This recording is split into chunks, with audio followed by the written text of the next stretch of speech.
Shalom a todos e bem-vindos ao canal Ouça a Torá. Hoje vamos fazer a leitura da Haftará da Parashá Vayera. A Haftará está no livro de 2 Reis, capítulo 4, versículos de 1 até o 37. Vamos abrahar para a leitura.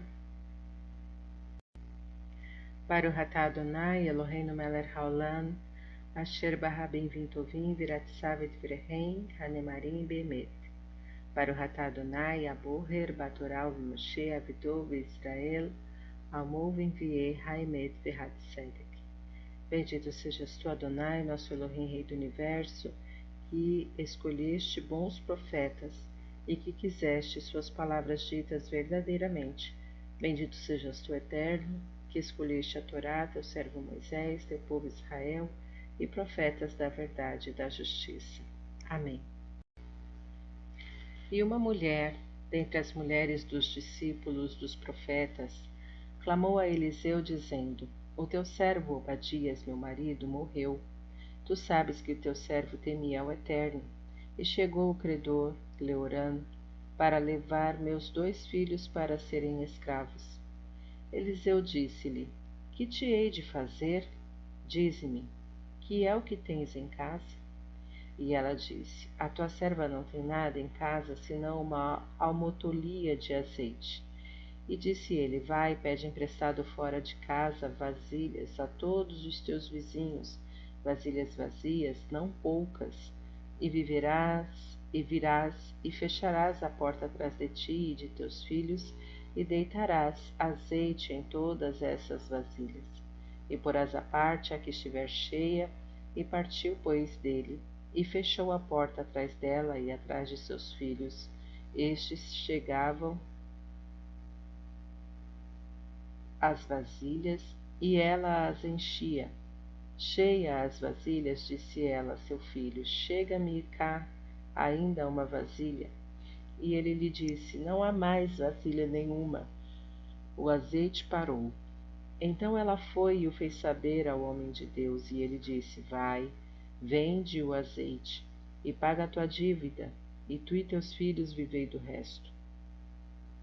E chegou o dia em que Eliseu passou por Sunem, onde se achava uma mulher de consideração, e ela o constrangeu a comer pão. Daí, todas as vezes que ele passava por ali, lá entrava para comer pão. E disse ela a seu marido: Eis que eu soube que é um santo homem de Deus, este que passa constantemente por nossa casa. Façamos-lhe, rogo-te, um pequeno quarto em cima, e ponhamos-lhe ali uma cama, uma mesa, uma cadeira e um candeeiro. Quando ele vier à nossa casa, ali se retirará. Chegou o dia em que ele veio ali, e retirou-se para o quarto e se deitou. E disse a seu servo Gehazi: Chama esta sunamita. Tendo-a chamado, ela se apresentou perante ele e disse para ele: Diz a ela: Eis que nos tem tratado com todo este desvelo, que se há de fazer por ti? Haverá alguma coisa de que se fale a teu favor ao rei ou ao chefe do exército? E ela disse: Eu habito no meio do meu povo. Então disse ele: Que se há de fazer por ela? Disse Geazi: Ela de fato não tem filho e seu marido é velho. E disse Eliseu: Chama-a. Tendo-a chamado, ela se apresentou à porta. Eliseu disse-lhe: Após este tempo necessário à mulher para dar à luz, abraçarás um filho. E ela disse: Não, meu senhor, homem de Deus, se não o posso conservar, não enganes a tua serva. E a mulher concebeu, e deu à luz um filho, no tempo determinado, no tempo necessário à mulher para dar à luz, conforme Eliseu lhe dissera. Tendo o menino crescido, saiu um dia ter com seu pai, que estava com os ceifeiros, e disse a seu pai: Minha cabeça dói. Ele disse ao criado: Carrega-o para sua mãe. E carregou-o e levou a sua mãe, em cujos joelhos ficou sentado até o meio-dia.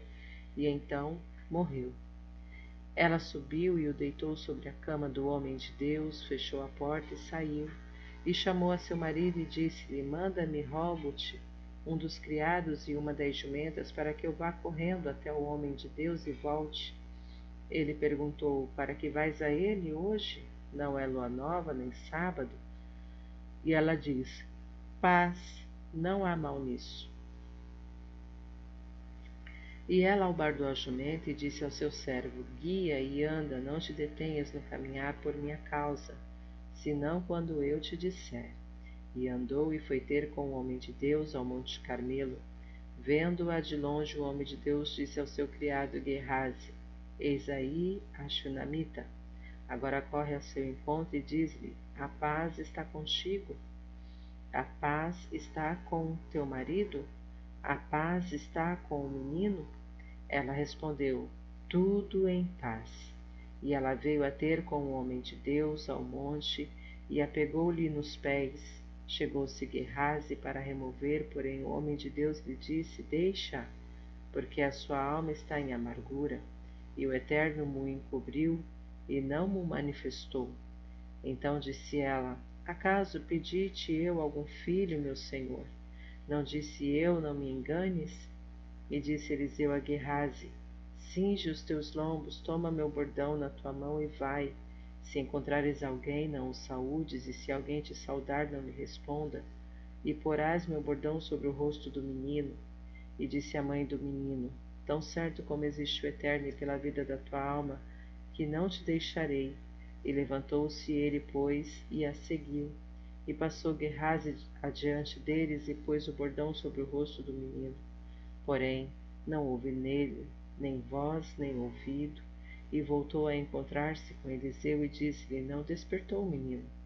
Tendo Eliseu chegado a casa, eis que o menino estava morto e posto em cima da sua cama. E entrou, e cerrou a porta sobre eles ambos, e orou ao Eterno. E subiu à cama e deitou-se sobre o menino, e pôs sua boca sobre a boca dele, e os seus olhos sobre os olhos dele, as palmas de suas mãos sobre as palmas das mãos dele, e estendeu-se sobre ele, e aqueceu a carne do menino, e tornou a descer, e andou pela casa uma vez de lá para cá. Depois subiu e estendeu-se sobre ele, e o menino espirrou 7 vezes, e abriu os olhos. E Eliseu chamou a Gehazi e disse: Chama esta Shunamita. Ele a chamou, e ela veio, e disse Eliseu: Carrega teu filho. Então ela entrou, lançou-se aos pés dele, e prostrou-se em terra, carregou seu filho e saiu. Amém.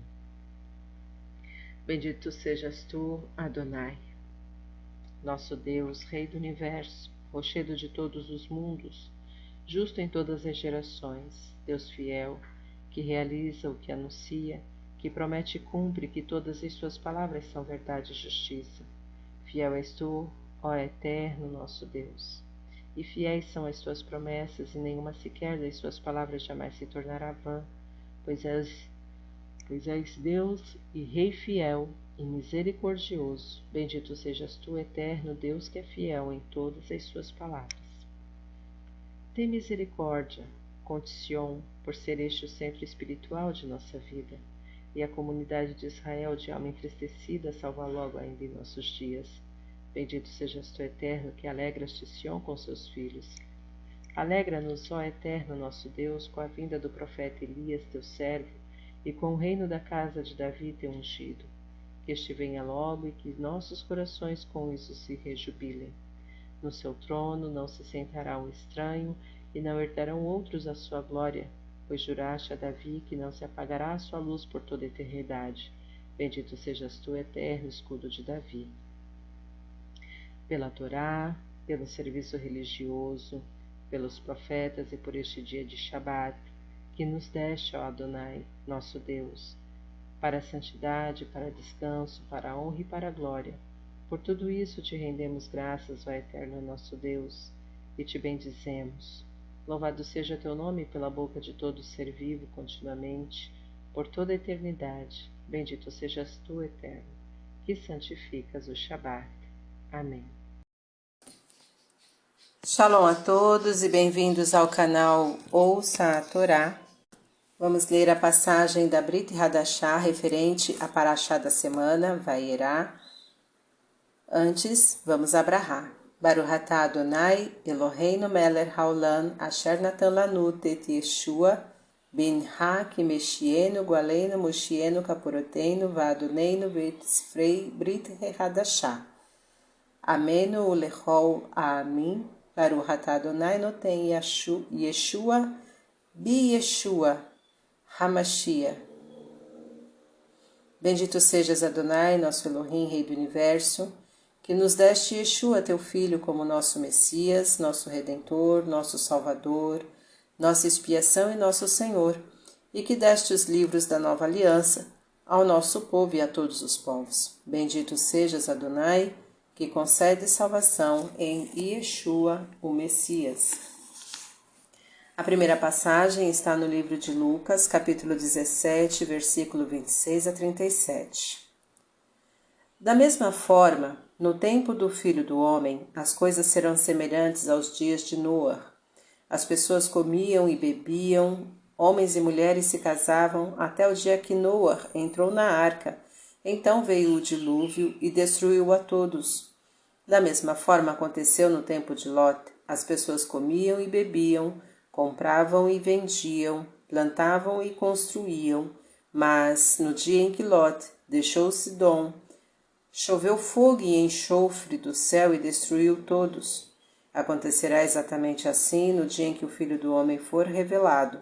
Naquele dia, se alguém estiver no telhado de casa, não deverá descer para apanhar os bens dentro de casa. Semelhantemente, quem estiver no campo não deverá voltar. Lembre-se da mulher de Lot. Quem tentar preservar a própria vida perderá, e quem perder a vida preservará. Eu lhes digo, naquela noite 2 pessoas estarão em uma cama, uma será tirada e a outra deixada. 2 mulheres estarão moendo trigo juntas, uma será tirada e a outra deixada. Eles lhe perguntarão, onde, Senhor? Ele respondeu, onde houver um cadáver, ali se ajuntarão os abutres. Amém. A próxima passagem está no livro de Romanos, capítulo 9, versículos 6 a 9.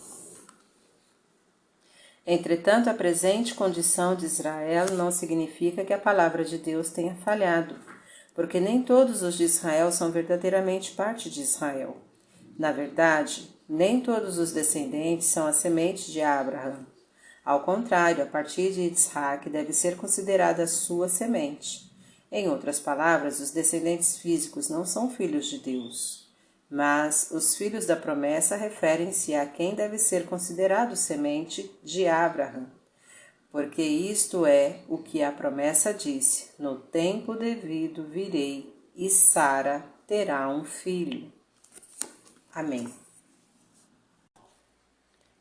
A próxima passagem está no livro de Gálatas, capítulo 4, versículo 21 até o 31.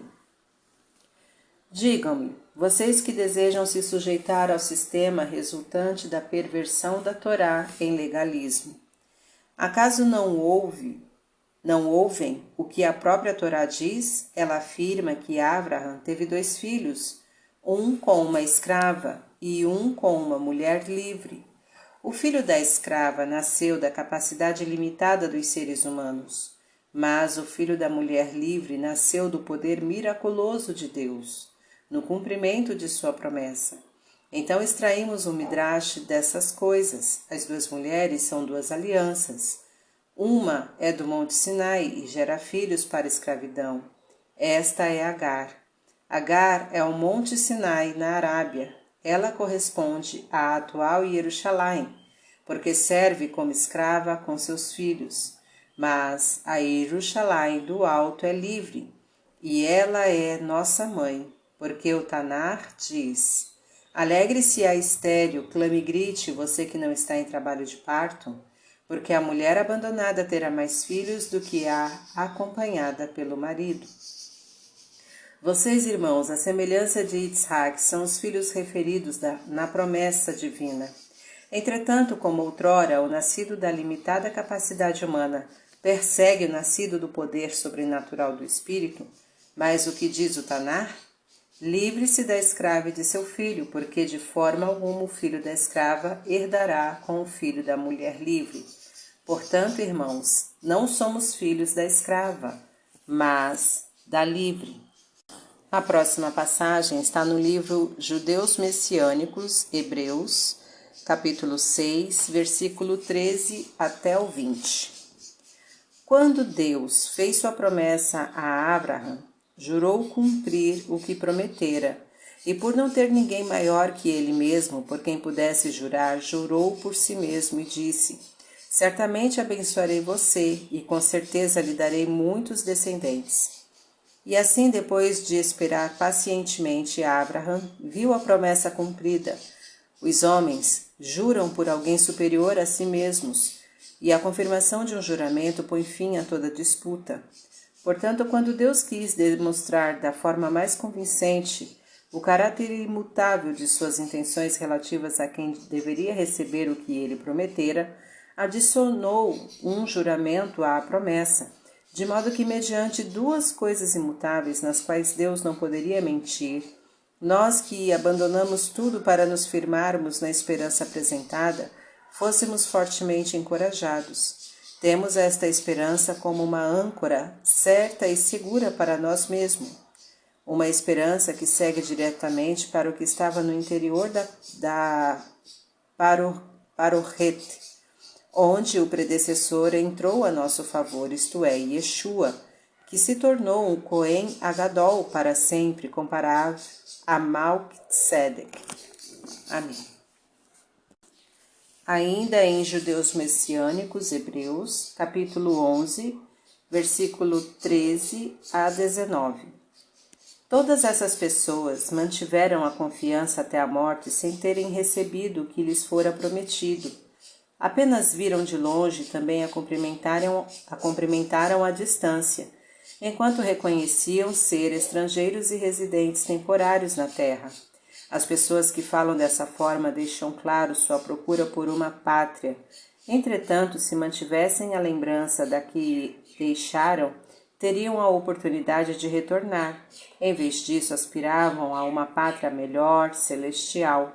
Essa é a razão pela qual Deus não se envergonha de ser chamado o Deus deles, porque lhes preparou uma cidade. Pela confiança, Abraão, ao ser testado, ofereceu Isaac como sacrifício. Sim, ofereceu o único filho, aquele que recebera as promessas, ao qual fora dito: a sua semente será contada por meio de Isaac. Abraão concluiu que Deus poderia até mesmo ressuscitar pessoas dentre os mortos, e falando de forma figurada, ele o recebeu dessa forma. Amém. A próxima passagem está no livro de Yaakov, Tiago, capítulo 2, do versículo 14 até o 24. De que adianta, meus irmãos, alguém dizer que tem fé se não tiver ações que a comprovem? Esse tipo de fé é capaz de salvar? Suponham que um irmão ou uma irmã não disponha de roupas e do alimento diário e alguém lhe diga Shalom, aqueça-se e se alimente bem, sem lhe dar nada do que necessita, que bem há nisso? Dessa mesma forma, a fé por si mesma, se não for acompanhada de ações, está morta. Mas alguém dirá que você tem fé e eu tenho ações concretas. Mostre-me essa sua fé sem atos e eu lhe mostrarei minha fé por intermédio das minhas ações. Você crê que Deus é um? Que vantagem há nisso? Os demônios creem nisso também. Esse pensamento os faz tremer de medo. Entretanto, o insensato quer certificar-se de que a fé sem ações concretas é estéril? Não foi Abraão Avino declarado justo por causa de seus atos quando ofereceu seu filho Isaac sobre o altar? Você pode ver que a fé cooperou com as ações, mediante as ações, a fé foi completada. E a passagem do Tanar que diz: Abraão teve fé em Deus e isso foi acreditado em sua conta como justiça. Foi cumprida, ele foi chamado até mesmo amigo de Deus. Vejam que uma pessoa é declarada justa por causa de suas ações e não apenas por causa de sua fé. A próxima e última passagem está em 2 Kefa, 2 Pedro, capítulo 2, versículo 4 a 10.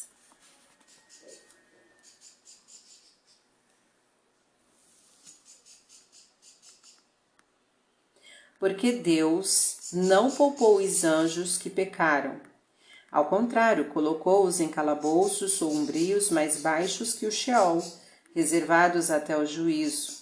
E ele não poupou o mundo antigo, pelo contrário, preservou Noa, o arauto da justiça, com 7 outros, e trouxe o dilúvio sobre o mundo de pessoas ímpias. Também condenou as cidades de Sidom e Amorá, reduzindo-as a cinzas e ruínas, como advertência para aqueles que no futuro vivessem de forma ímpia. Mas ele resgatou Lot, homem justo que se afligia com a libertinagem daquelas pessoas sem princípios, porque os atos perversos que aquele homem justo viu e ouviu, enquanto vivia entre eles, atormentavam seu coração justo dia após dia. Portanto, o Senhor sabe como resgatar os piedosos da provação e manter em castigo os ímpios até o dia do juízo, enquanto continua a puni-los, especialmente aqueles que seguem sua antiga natureza em relação à lascívia e à obscenidade e desprezam a autoridade. Insolentes e arrogantes, esses falsos mestres não têm medo de difamar os seres angelicais. Amém. Vamos abrahar, posterior. Baruch atah Adonai, Eloheinu melech haolam, asher natan et divacha, hatanach, ve'abrit hechadashah lechol bnei Adam. Baruch atah Adonai, mevi et hagoel Yeshua leman, shemo be'ahavá. Bendito sejas Adonai, nosso Elohim, Rei do Universo, que deste tua palavra, o Tanar e a nova aliança a todos os seres humanos. Bendito sejas Adonai, que trouxeste o Redentor Yeshua em amor por causa do teu nome. Amém.